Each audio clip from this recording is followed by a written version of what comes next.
There's no feeling more intense than starting over.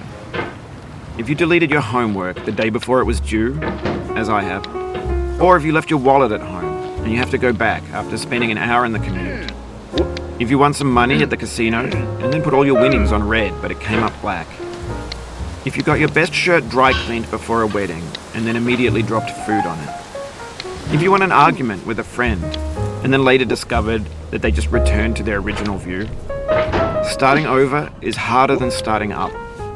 If you're not ready for that, like if you've already had a bad day, then what you're about to go through might be too much. Feel free to go away and come back. I'll be here. Alright, thanks for coming with me on this trip. I'll understand if you have to take a break at any point. Just find a safe place to stop and quit the game. And don't worry, I'll save your progress, always, even your mistakes.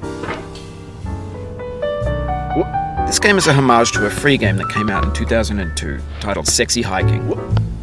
The author of that game was Jazuo, a mysterious Czech designer who was known at the time as the father of B games. And B games are rough assemblages of found objects. Designers slap them together very quickly and freely, and they're often too rough and unfriendly to gain much of a following. They're built more for the joy of building them than as polished products. In a certain way, Sexy Hiking is the perfect embodiment of a B game. It's built almost entirely out of found and recycled parts, and it's one of the most unusual and unfriendly games of its time. In it, your task is simply to drag yourself up a mountain with a hammer. And that act of climbing, in the digital world or in real life, has certain essential properties that give the game its flavor. No amount of forward progress is guaranteed. Some cliffs are too sheer or too slippery. And the player is constantly, unremittingly in danger of falling and losing everything. Anyway, when you start Sexy Hiking, you're standing next to this dead tree that blocks the way to the entire rest of the game. It might take you an hour to get over that tree, and a lot of people never got past it. You prod and you poke at it, exploring the limits of your reach and your strength, trying to find a way up and over. And there's a sense of truth in that lack of compromise. Most obstacles in video game worlds are fake. You can be completely confident in your ability to get through them once you have the correct method or the correct equipment or just by spending enough time. In that sense, every pixelated obstacle in Sexy Hiking is real.